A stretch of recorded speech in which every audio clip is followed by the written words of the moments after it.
blinded.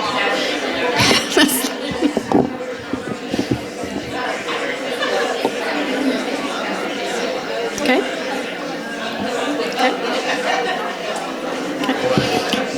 Okay, hello everyone. I'm Carolyn Waters, the director and head librarian here at the New York Society Library, and we are so delighted to have everybody here tonight for the 30th New York Society Library New York City Book Awards. Thank you. For those of you who may have just become acquainted with the New York Society Library, we are the oldest library and cultural institution in New York City, founded in 1754. Yes, that is, oh gosh. We are an independent membership library, one of only about 16 left in the United States today, and we are open to all who want to join us, as we have since our founding. We predate the taxpayer-funded public library system by more than a century, and we were commonly known as the City Library until the public library became a thing.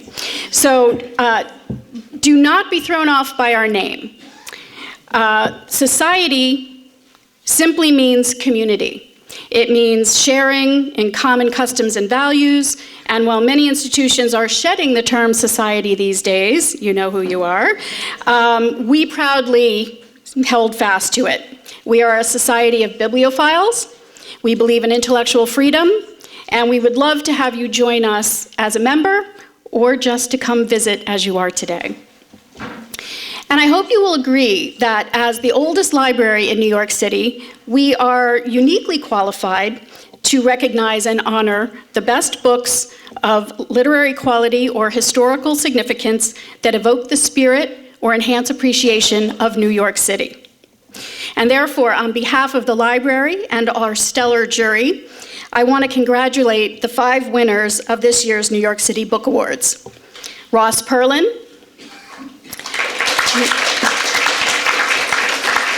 Terry Williams, Karen Balby, Stan Mack, and Lady Ajoga. Congratulations, and thank you for these exceptional books that shine a light on New York City. Our jury deserves special praise for their incredible work over the course of the year to narrow down nearly 175 books to these 5 winning books.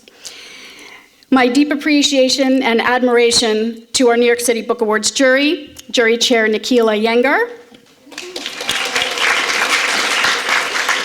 and jurors Debbie Applegate, a former winner, she's in the back, Manaz Dar, Sadiq Fofana, also a former New York City Book Award winner, Ava H.D., Anita Kabadia, James Mello, and Tracy Kwan in the back. Immense thanks to also Katie Freakus, our staff liaison to the jury, who does yeoman's work every year, keeping track of those nearly 175 books, what gets on the list, what gets taken off the list, and wrangling and cajoling the jury to make sure that they meet the deadline every year to find the winners. So thank you, Katie.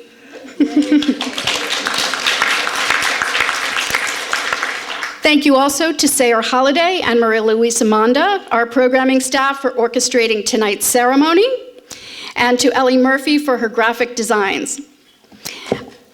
Yes.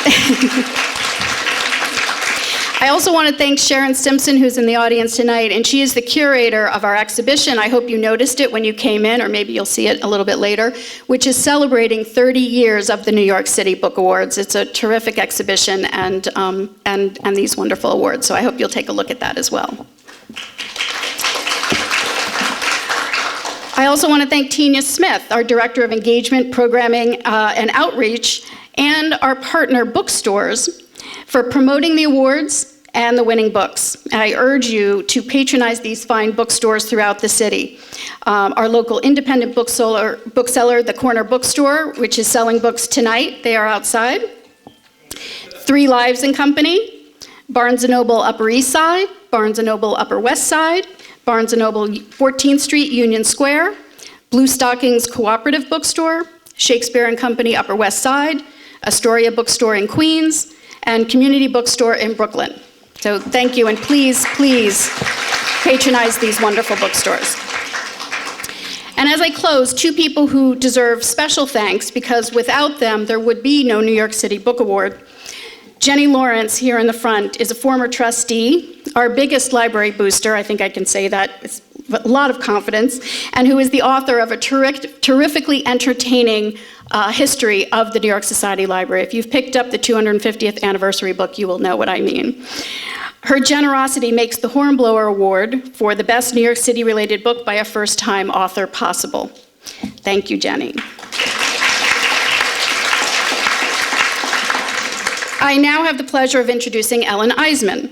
Ellen is a longtime trustee of the New York Society Library, who has also served as chair of the library's Board of Trustees. We are extraordinarily grateful to her for her generous support of the New York City Book Awards for many, many years. Ellen, come on up.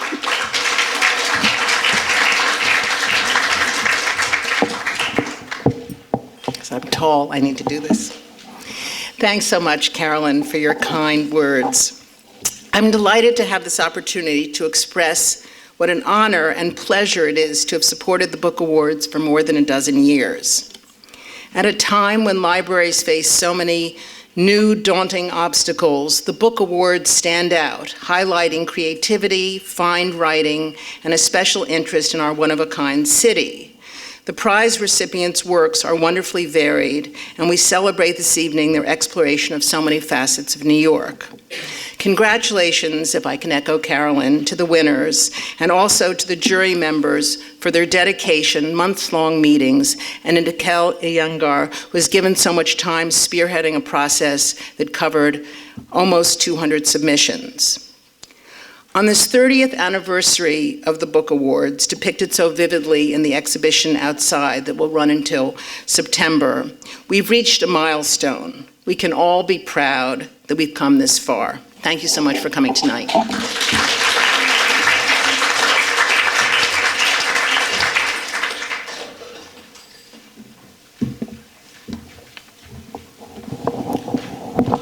Good evening, everyone, and welcome. Thank you, Ellen. Literature and New York have long been intertwined, and the New York City Book Awards are a celebration of that union. A celebration now in its 30th year, and itself celebrated in the wonderfully curated exhibition just past those doors. We're privileged this evening to honor the exemplary literary works that are this year's winning books. They each shine a unique light on our city. They each tell their stories in engaging, powerful ways with words, images, people, places, and ideas that linger in the mind long after the closing of the page. And each of these books conjures that magical glow of what lies just beyond the literary horizon, of all the creative works that they in turn will inspire, and all those incredible stories yet to be told. I would like to thank the members of the jury, whose time, dedication, and literary stewardship took us through fall, winter, and spring, from an initial list of over 175 books to the 5 wonderful winners of today's awards. I'd like to thank Katie Fracas for making the administrative process run, as ever, like a finely crafted Swiss watch. Katie, if you could stand up, please. Oh, you're already standing. And now, members of the jury, if you could please stand as I call your name. Anita Kapadia. Debbie Applegate. Eva H.T. James Mello. Manaz Dar. Siddiq Fofana. Tracy Kwan. Thank you. Thank you, Ellen Eisman and Jenny Lawrence, for your support and generosity for the book awards and to the library. Thank you, Caroline, Saya, Maria Luisa, and all the wonderful staff who make this library a truly special place. Congratulations again to this year's award winners. I'd now like to invite Eva to present the Hornblower Award.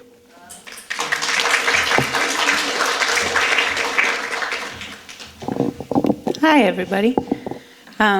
So this year's Hornblower Award winner is Misinterpretation by Ledya Joga, and I'm just going to speak briefly about why I liked it so much, or how I misinterpreted it, and then I'll read a short passage from the book.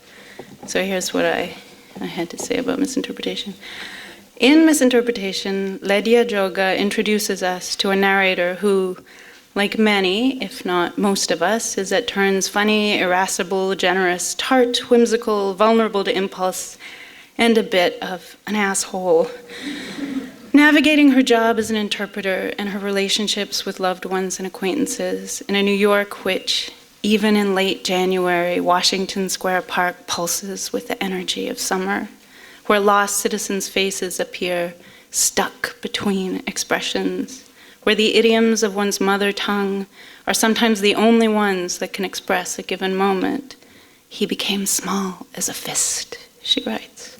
Where there can be a strange intensity in simple greetings, and words can hover over candlelit tabletops or take a nosedive into a beer-soaked floor, and where words can cause as much nausea as motion sickness, and a half-hour walk through Manhattan is a chance to experience the infinite variations of aggressivity gradient of an "excuse me." Or a walk through Williamsburg is a chance to see the ghosts of our past selves in a parade of former apartments, and the black and white films of our lives get remade in unfamiliar colors, and our memories and ability to communicate them are eternally suspect. In Misinterpretation, the gesture of language, its endlessly variegated misses and interpretations, is itself suspect, and also the best we've got. And hopefully that's true. And I'm just going to read, a brief passage from the book that is more fun than what I wrote. So in this, the protagonist is an interpreter, and she's walking to a dentist appointment with her client. The dentist was only a 10-minute walk from the park. We walked there silently and at some distance from each other, like a couple who had just quarreled. In no time at all, we were filling out paperwork.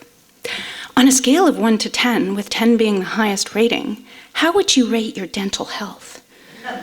On a scale of 1 to 10, with 10 being the highest rating, where would you like your dental health to be?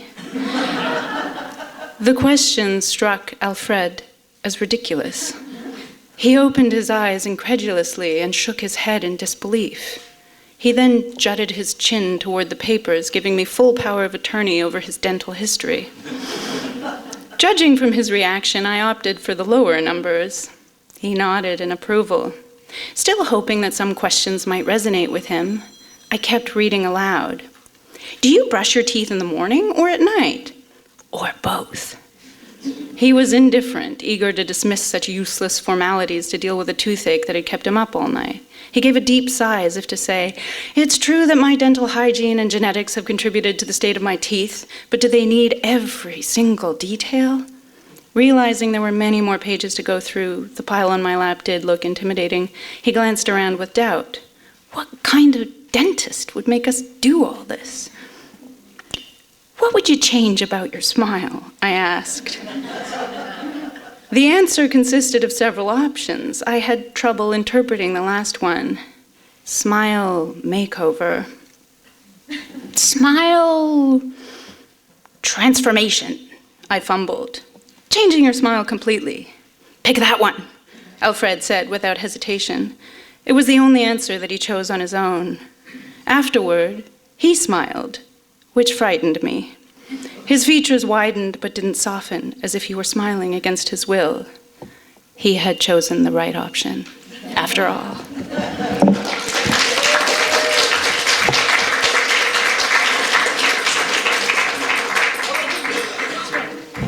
I give the award. Yeah. Here, have this award. Yay. Oh yeah, and they do this.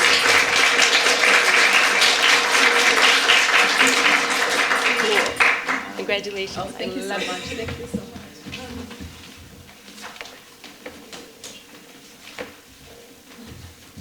Wow, I feel so overwhelmed right now, but it also feels amazing. Thank you so much. This is absolutely wonderful. So I don't know what I can say about misinterpretation after that. That was so. A few years ago, I volunteered for an organization that helps survivors of torture, and I was supposed to meet up with a Kosovar Albanian. Due to some logistical issues, I think that's what it was, we didn't meet together, but that meeting that never happened became my inspiration for the novel. So the main character in Misinterpretation is an interpreter whose empathy for the people she encounters jeopardizes her marriage and eventually her life. Misinterpretation, as it was just said, is very much a New York City novel, and I wrote a short paragraph to illustrate that in more detail. It is by the Garibaldi Monument in Washington Square Park on a winter evening where the interpreter meets up with Alfred, a Kosovar torture survivor. The story then courses through dark Brooklyn streets, subway cars, and crowded bodegas, delving into the lives of recently arrived immigrants, their struggles and hopes. The novel's events span a few months, but the city's dynamic spirit and cultural impact are present in almost every scene. Whether as a setting, the Manhattan skyline makes several appearances, in movie references, or in depictions of nightlife and parties. Even the novel's pace, fast yet deliberate, mirrors that of city life. Misinterpretation ends where it began, in Washington Square Park, where throngs of New Yorkers are enjoying spring. In Misinterpretation, New York City is at the forefront of the narrative, inextricable from the plot and the characters. I am really honored to receive this award. Thank you so much.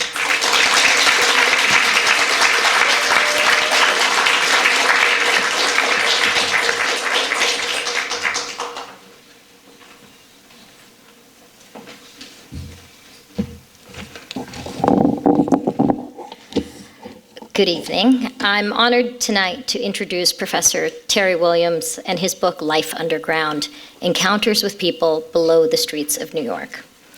Terry Williams is a professor and a prolific author. His research has focused on various topics of social inequalities and subcultures. His previous books, many of which also explore New York City subjects, include The Con Men, Hustling in New York City, Teenage Suicide Notes, an ethnography of self-harm, Le Boogie Woogie, Inside and After Hours Club, and The Soft City, Sex for Business and Pleasure in New York City. The work we're honoring tonight, Life Underground, focuses on individuals who lived 75 feet below street level in railroad tunnels on the Upper West Side. Professor Williams went underground to conduct interviews with the residents starting in 1991 until 1996, when they were moved to make room for Amtrak service. He conducted further interviews in the first 2 decades of the century. His intention, to use his own words, was to create an ethnographic collage, a rendering of lives pieced together from impressions, encounters, scraps. The result is a remarkable account of the physical underground as well as the lives of its residents. We learn about their work, the food they procured or prepared, the layers of loneliness they endured, friendships, lovers, addictions, dreams, pets, jokes they told, personal spaces they curated, and other elements of life that plagued and sustained them. Among its many accomplishments, Life Underground tells the stories of Bernard, Cal, Beatrice, Bobo, Tina, Kovacs, Ramon, and other members of a community of New Yorkers. These stories would otherwise have remained untold. The book also explores the many forces, personal, political, economic, and cultural, that have affected these residents and homelessness throughout the city. Life Underground is an important sociological and ethnographic work, but it's relevant to any New York City topsider, as the residents call those of us who live above ground. As Professor Williams writes, the people who live in these spaces are often invisible to other New Yorkers. I couldn't help but see in the underground a metaphor for, or symbolic representation of, the unconscious.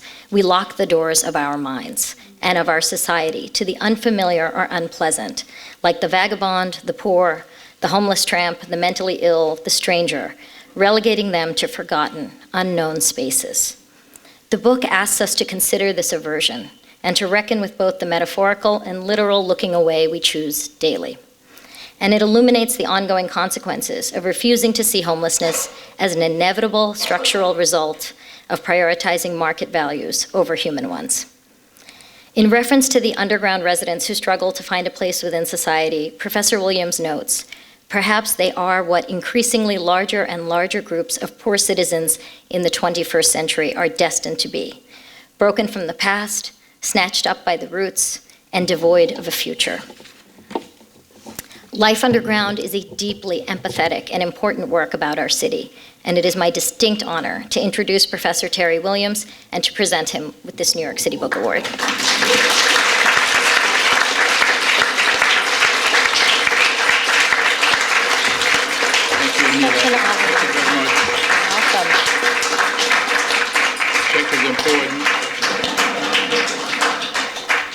Congratulations. Okay, thank you. Can you hold this 1 second?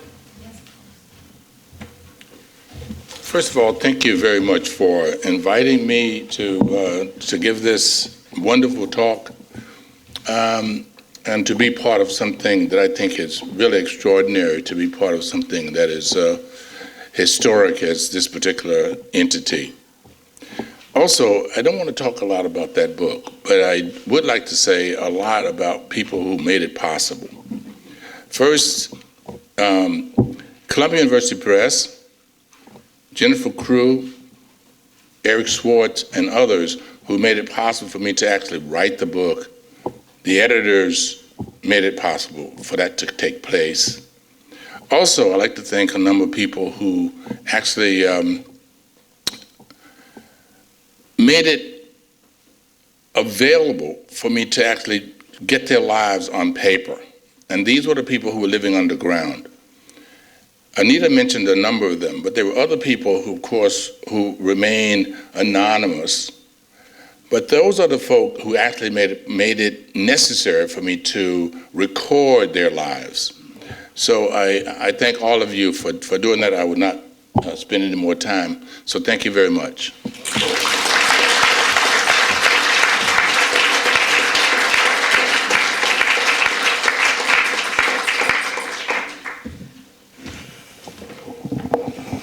Good evening. Thank you for coming.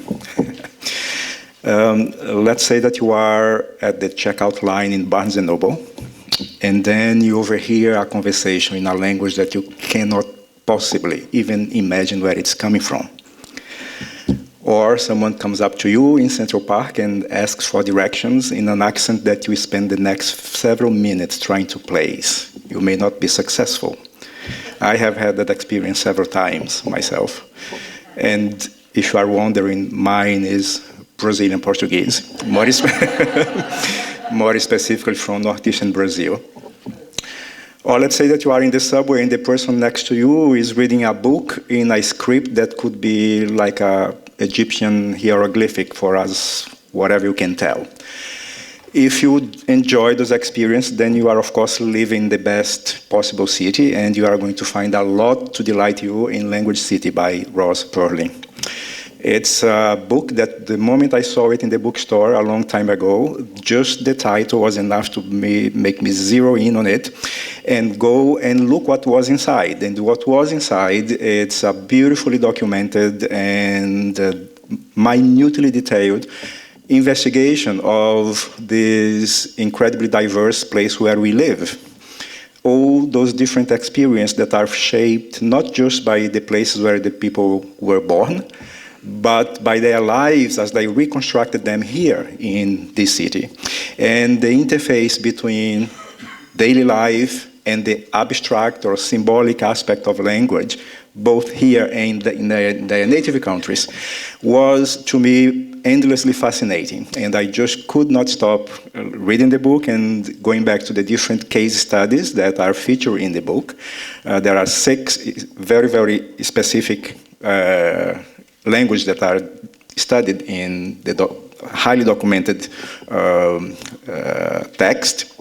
And to me, that aspect of the book was the most interesting because Professor Perlin does not just talk about the way the speakers lived in their native countries and here, but also there are nuances of grammar and prosody and syntax and intonation and shades of meaning that resonate strongly with me, being, of course, a foreign language speaker, and prompted me to think about my own experience of being in New York City and coming from a different kind of linguistic background, and how those two things intersected.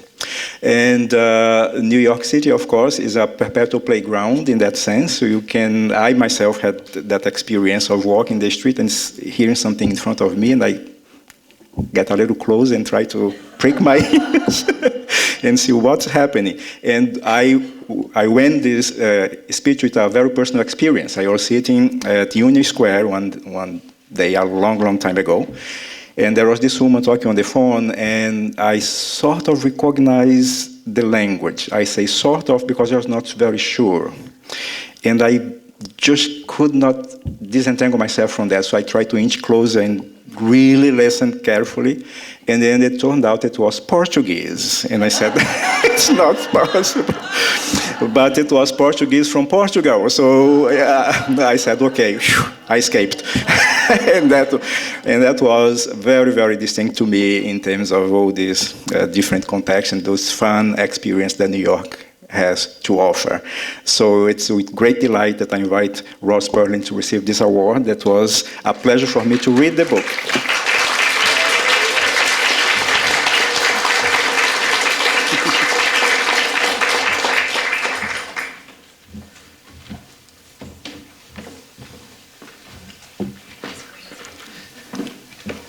Obrigado, James. Muito obrigado.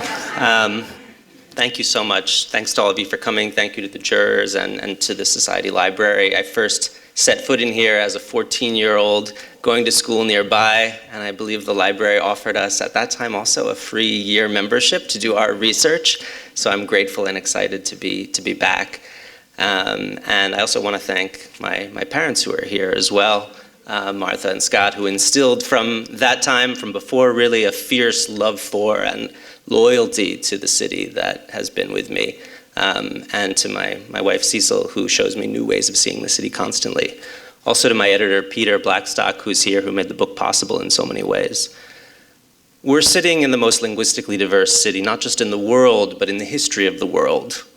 At the Endangered Language Alliance, which I co-direct, we've documented and mapped the presence of over 700 different languages from all over the world that have come here. That's about 10% of the world's total, and there are many more that we don't know about as well. And this includes not just the major national languages. Of course, next door, there's Greek, there's French and Ukrainian down the block, and one can hear all the major languages of the world here. But this also includes endangered languages, minority languages, indigenous languages, primarily oral languages which have never been documented or recorded, and which are not being passed on to the next generation. As many as half of the world's languages today are endangered. New York is a last-minute Babel. It's a place where there is a unique opportunity to document, to hear, to understand these languages while there's still time. This is the work of the Endangered Language Alliance.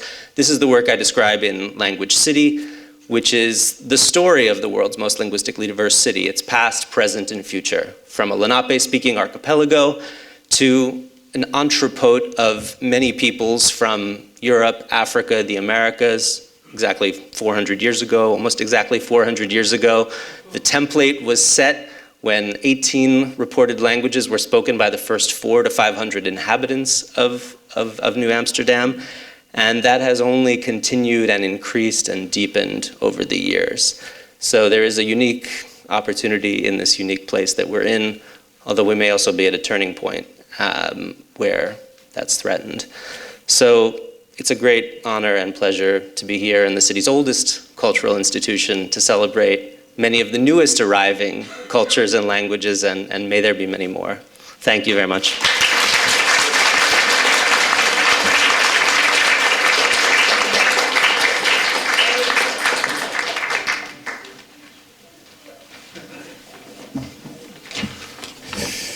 Hello, everyone.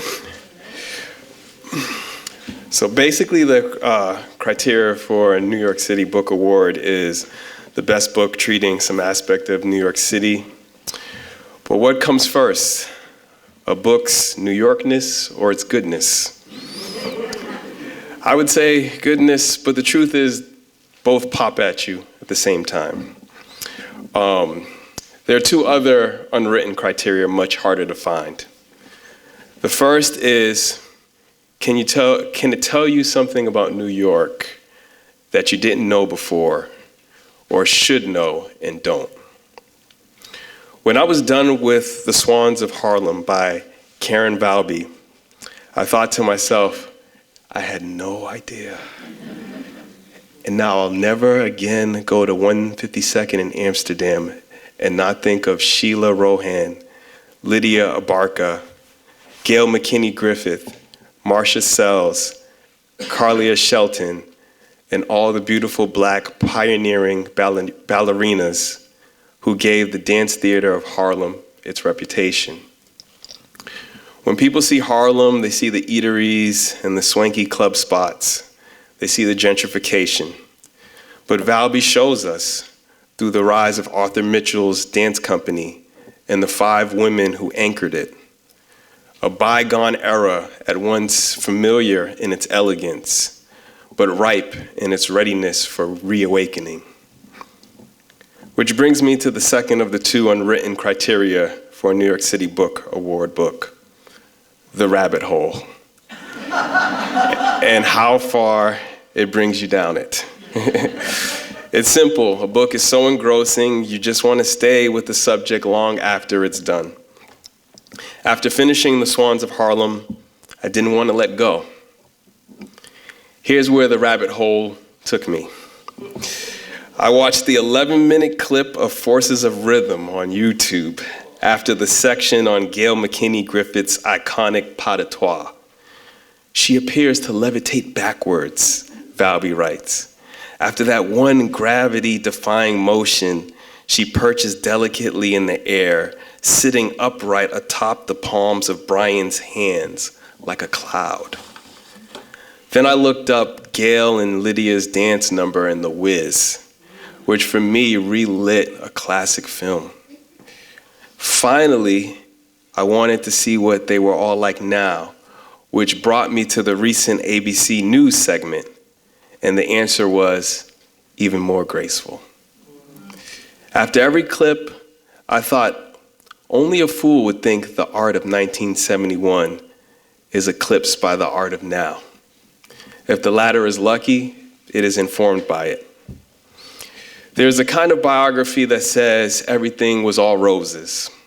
Look at how extraordinary this person was and that person. Let's heap flowers upon them now. The best bios give us that, but also temper us in humanness.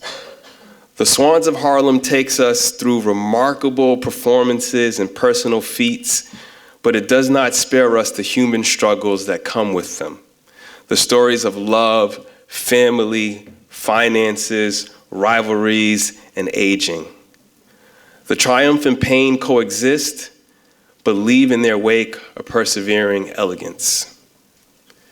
And the temptation for the biographer is to be a poet, to tell the reader in the make of their sentences that they're just as important as their subject matter, if not more.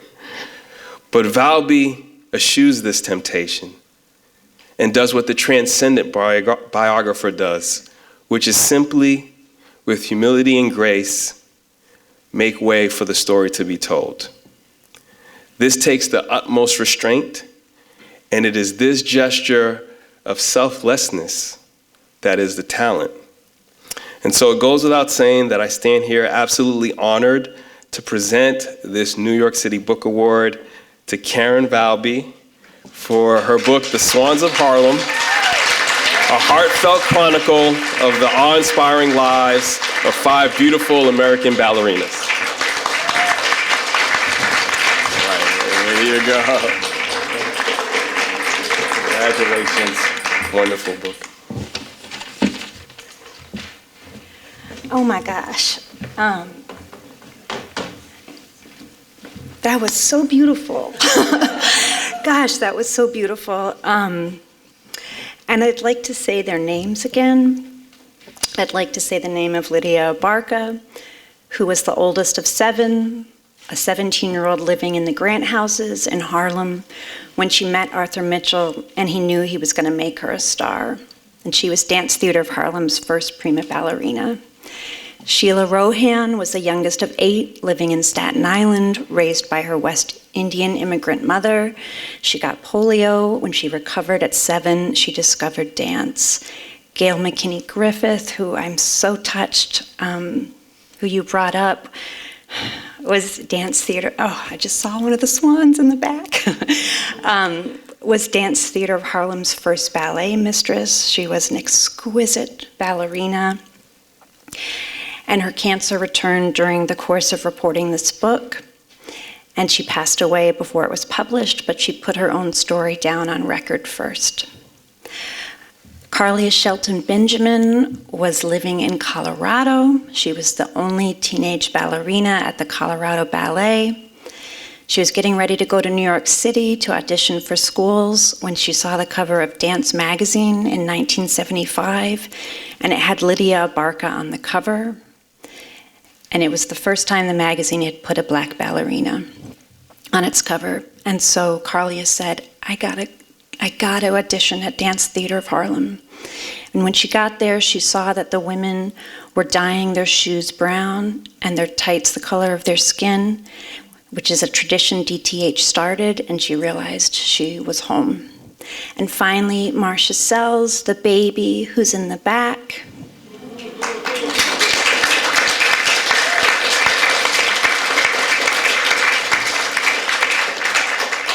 Marcia was 9 years old, living in Cincinnati, when Dance Theater of Harlem, in its first year of touring, came to Cincinnati and performed. And Marcia, who was the only black dancer in her conservatory, saw a stage full of black ballerinas and dancers, and she realized that her dreams were real and possible.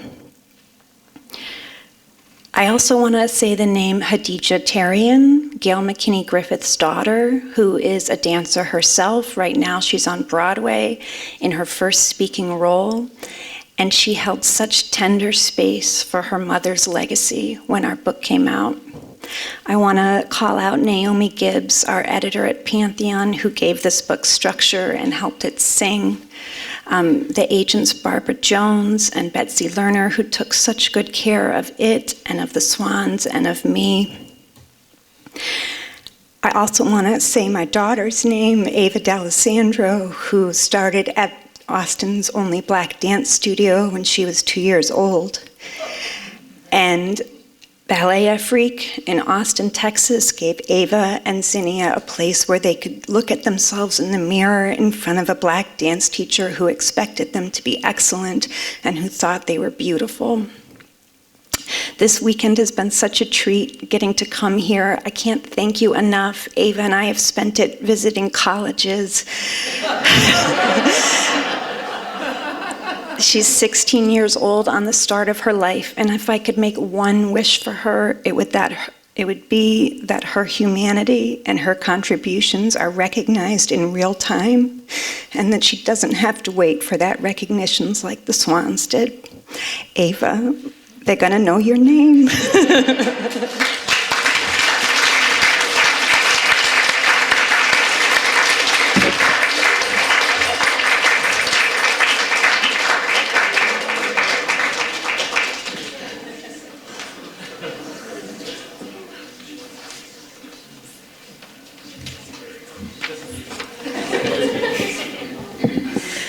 Hello, everyone. I'll be introducing one of the New York City Book Awards to Stan Mack for his work, Stan Mack's Real Life Funnies, the collected conceits, delusions, and hijinks of New Yorkers from 1974 to 1995. Today, out-of-towners eager for a glimpse of life in our storied city have myriad options. New York is a city with 8 million stories and almost as many TikTok and Instagram accounts, offering perfectly curated views of everything from brunch in the West Village to sunsets over Brooklyn Bridge. But if you'd been around between the years 1974 and 1995, and if you'd been lucky enough to stumble across a copy of The Village Voice, you would have found something far better. You would have opened up the paper to find a comic strip and a window into the hilarious, brilliant, and gonzo mind of Stan Mack. A cartoonist with the instincts of a journalist, Mr. Mack met with Village Voice graphic designer Milton Glaser in 1974. And soon after, Stan Mack's Funnies was born, a weekly strip documenting everyday life in the city, from overheard conversations in Bloomingdale's to protests in Tompkins Square Park. In this collection of his comic strips, he writes, "I wasn't a globe-trotting correspondent. I wasn't a great city reporter like Jimmy Breslin. More than a voyeur, less than a real reporter, I was like a visitor from another planet, dropped into New York to capture the locals in their native habitats." But Stan Mack went far beyond that. His comic strips captured the very soul of our great city. Every New Yorker knows the phrase, "only in New York." Perhaps a better one, "only in Stan Mack's New York," because no one did it better. Here was New York City in all its gritty glory. The mugger with a heart of gold, the yuppie scum with no heart at all, the East Village squatter fleeing police with an infant strapped to his chest, the filmmaker shooting a softcore porno on the sly, and of course, the pigeons and the cockroaches. Stan Mack plumbed our human foibles with the keen eye of an anthropologist, or perhaps a Diane Fossey or a Jane Goodall. After all, are there any more fascinating primates than those of New York City? Taken together, his series of brief snapshots come together for a rich mosaic. This is a sociological, cultural, and historical portrait of the city as it once was. An immediate, funny, deeply empathetic, at times tender work that explores racism, gentrification, human sexuality, and far more. It is my distinct privilege and honor to present one of the New York City Book Awards to Stan Mack for Stan Mack's Real Life Funnies.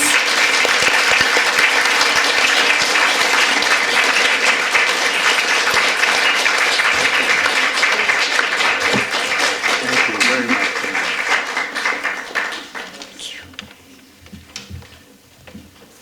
I can't beat that, really. I had a speech planned, but I don't know that I can do it now. But I want to thank Manaz and the jury for all of their work, and certainly the Society for including me in their grand historical collection and award books. And I'm very honored to be part of this really impressive and very varied group. My doodle is to be part of this group of authors this year. And somewhere my agent and her wisdom and my wife, Liz Nealon is my agent's name, Susan Champlin, my wife, is here someplace, I have no idea where. Oh, there they are. For their wisdom, because without which I'd simply be a ball of energy and nothing else.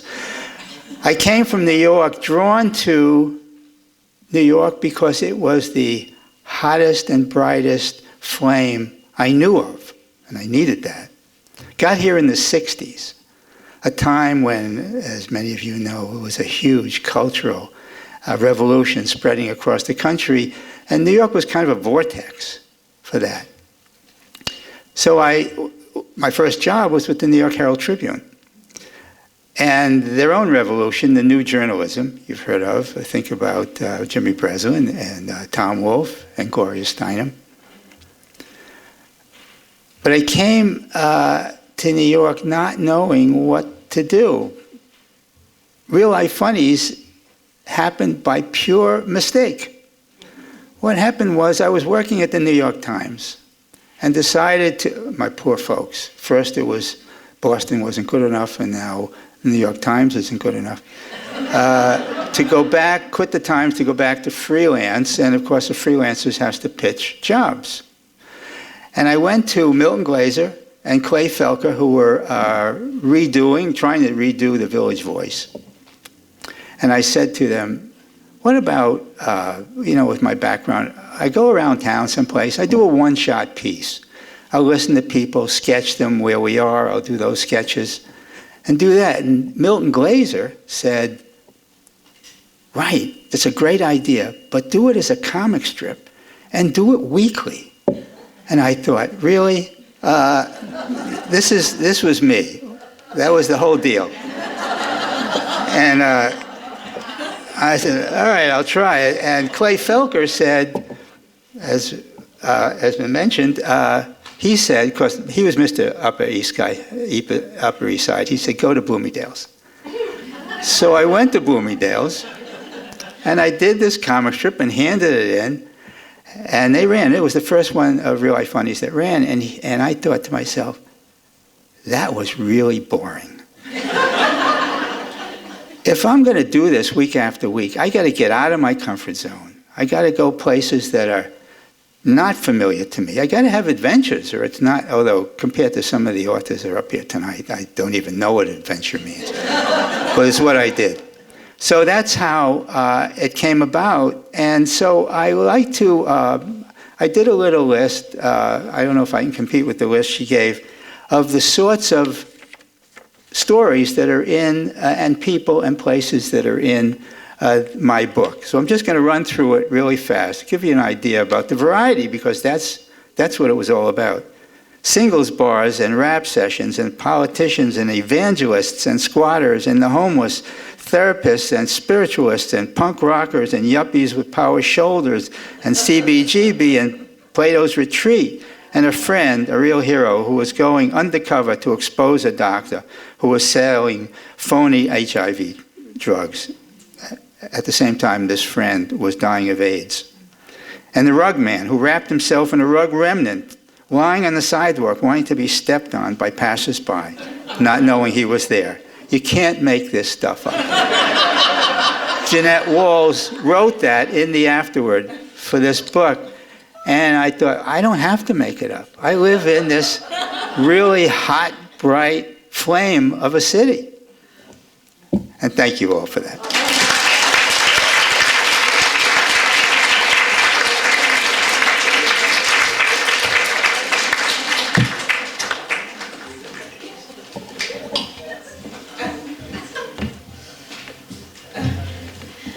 Well, that concludes our program.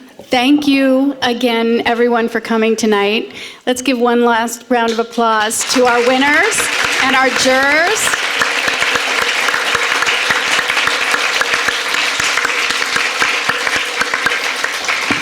Matt from the Corner Bookstore is out in the exhibition gallery if you'd like to purchase the books, and I'm sure that our authors would be happy to sign them.